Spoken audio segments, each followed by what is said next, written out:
சிறுத்தொண்ட நாயனாருடைய முத்திஷ நட்சத்திரம் அன்றைக்கு தான் திருவிழா நடக்கும்.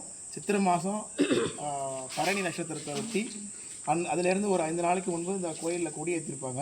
10 நாள் பிரம்மோற்சவம் நடக்கும். உத்திராவதியார் புறப்பாடு பரணி நட்சத்திரத்து அன்னைக்கு காலையில் வெள்ளசாத்தி புறப்பாடு. இப்போ நம்ம 2வது தரிசனம் பண்ண பாருங்க. குருக்கள் இந்த பாட்டு பாடினது கூட பேசினார் இல்லையா, அவர் தான் உத்திராவதி சுவாமி. அவருடைய கோலத்தை பற்றி பெரிய புராணத்தில் ரொம்ப அழகாக வர்ணிக்கிறார் நம்முடைய சேக்கரார் சுவாமிகள். சூலத்தை, அதாவது பைரவ கோலம் தான்.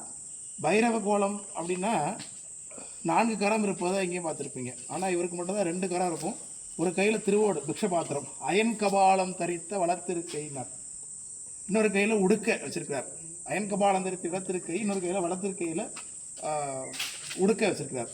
அந்த உடுக்கையில் தான் தான் படைப்பு கர்த்தா அப்படிங்கிறத காட்டிட்டு வர்றார். 2வது அம்பாலை கூட எடுத்துட்டு வர்றதுக்கு ஆதாரமாக திரிசூலத்தை தோளில் சாத்திருக்கிறார். அந்த திரிசூலத்தை இந்த பக்கத்தில் தோளில் அப்படி பார்க்கலாம். உத்திராவதியில் ரொம்ப ஆச்சரியமான கோலம். அந்த திருமேனியை ரொம்ப விசேஷமாக கொண்டாடுவாங்க இங்கே. அந்த உத்திராவதியை குலதெய்வமாக எத்தனையோ கொண்டாடுவாங்க. சிவாலயத்துக்கு பார்த்தீங்கன்னா பால் குடம், அழகு காவடி எல்லாமே அவருக்கு நடக்கும் இங்கே. அந்த சித்திரை பரணி அன்னைக்கு ரொம்ப விசேஷமாக கொண்டாடுவாங்க. மாவிளக்கு போடுவாங்க.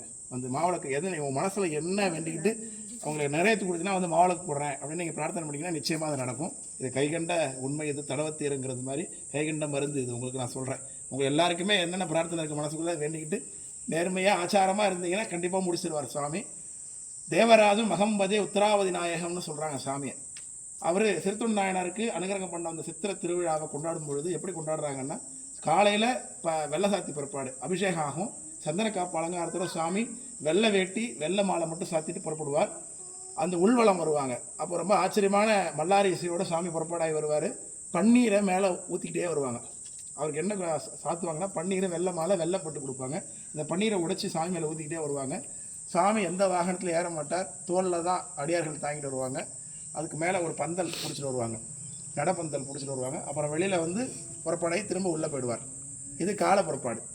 அன்று மாலை அங்கே கோயிலில் பார்த்தீங்கன்னா சிறுத்தொண்ட நாயனார் தன் மகனோடு இருக்கக்கூடிய திருமேனி இருக்கும். திருவெங்காட்டம்மை, சந்தனத்தாதியார், சீராளத்தேவர் 4 பேருக்கும் திருமேனி இருக்கும். அந்த திருமேனி அலங்காரம் பண்ணி இந்த கோயிலில் கொண்டு வச்சுருவாங்க.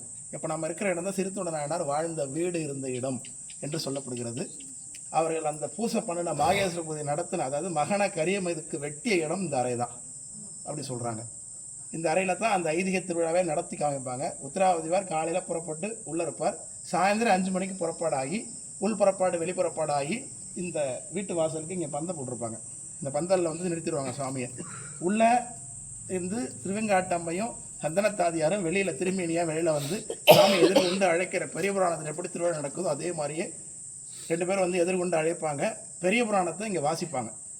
அதாவது சாமி அங்கே வந்து திருவமுது கேட்குற வரைக்கும் இருக்கக்கூடிய பகுதியை அங்கே வாசிப்பாங்க. மடவரலை முகம் நோக்கி மாதரார் தனியிருந்த இடவகையில் தனி புகுதோம், கண்ணுதலார் கணபதீச்சரத்தின் வண்ணமலர் ஆத்தின் கீழ் இருக்கின்றோம், அது வரைக்கும் படிச்சுட்டு போயிடுவார். சாமி திரும்பி வந்த வழியாகவே அப்படியே ரிட்டன், வேறு எங்கேயுமே பார்க்கக்கூடாது. இது மாதிரி நீங்கள் எந்த கோயில்லையும் சாமி புறப்பாடானா ஒரு வளம் வந்து தான் போவார். வந்த வழியாகவே இப்படியே ரிட்டனாகி திரும்பி கோயில் உள்ள போய் அந்த ஆத்தி மரத்து மேடையில் வச்சுருவாங்க சாமியை. இரவெல்லாம் மாவிளக்கு போடுறது, எல்லாம் நேர்த்திக்கடன் பண்ணுறதுலாம் நடக்கும். திருவமுது செய்வதற்கு ஊர் உலகத்தில் அத்தனை ஜனங்கள் வந்து கூடியிருப்பாங்க. எங்கே பார்த்தாலும் சாப்பாடு போட்டே இருப்பாங்க திருவமுது திருவிழாங்கிறதுனால. இரவு ஒரு 2 மணி போல் அடுத்த ஐதீகத்தை செய்வாங்க. சிறுத்தொண்ட நாயனார் திரும்ப சாமியை பார்க்குறதுக்கு இங்கே சொன்னா இல்லையா, அதே மாதிரி அவர் திருமேனி எழுதரில் பண்ணி கொண்டு மரத்து அடி கொண்டு போவாங்க. சாமி அந்த ஆத்தி மரத்து கீழே இருப்பார். சிறுத்தொண்ட நாயனார் எதுக்கு இருப்பார். அதுக்கு பிறகு உள்ள புராணங்களை படிப்பாங்க. அங்கே அவர் எப்படி அமுது வேணும்னு அவர் கேட்டதையும் அது எப்படி செய்கிறாருங்கிறத எல்லாத்தையும் அது வேணுங்கிறத சரி நான் செஞ்சுட்டு வரேன் அப்படின்னு சொல்லிட்டு சிறுத்தொண்ட நாயனார் திரும்பி இங்கே வந்துடுவார். வந்ததுக்கு பிறகு திரும்ப ஒரு 4 மணி அளவில் உத்திராவதியார் புறப்பட்டு அங்கேருந்து இந்த வழியாக வந்து இந்த கோயில் உள்ளே வந்து இந்த மண்டபத்தில் வந்துடுவார் சாமி. 4 பேர் உள்ளே வந்துடுவாங்க. இந்த மண்டபத்தை திரை போட்டு மூடிடுவாங்க. அன்பர்கள் எல்லாம் இங்கே அமைதியாக வந்திருப்பாங்க. அதற்கு பிறகு உள்ள புராண பகுதியில் இங்கே படிப்பாங்க. அந்த குழந்தையை குளிப்பாட்டுறது, தலையை வெட்டுறது முதலான ஐதீகங்கள்லாம் இங்கே உள்ளே செய்வாங்க. அதுக்கு எப்படி செய்வாங்கன்னா, ஒரு தென்னை மரத்துடைய ஓலையை போட்டு அந்த குஞ்சு திருத்தி முகம் துடைத்து கொட்டை அறை நான் துகள் நீக்கி மஞ்சள் அழித்து அதற்கு இறங்கி அப்படின்னு சொல்லக்கூடிய அந்த புராண பகுதி வரும் பொழுது அந்த தென்னை மட்டை மேலே தண்ணியை ஊற்றி சலசலன்னு சத்தம் வெளியில் கேட்குறது மாதிரி அந்த ஐதீகத்தை நடத்துவாங்க. உள்ளே குழந்தை குளிப்பாடுறது மாதிரி ஒரு ஃபீல் நமக்கு அது கொடுப்பாங்க. அதே மாதிரி அந்த தாதையை தலையறிந்தார் உலகை வென்ற தாதையான்னு சொல்லும்போது ஒரு மண்பானையில் தண்ணீர் வச்சு டொப்புன்னு கீழே உடைப்பாங்க. அந்த சத்தம் வெளில கேட்கும். அந்த 2 சத்தமும் கேட்கறதுக்காகவே ஒரு குண்டூசி போட்டு அமைதியாக அதை மெயின்டைன் பண்ணுவாங்க. எந்த சப்தமும் இருக்காது.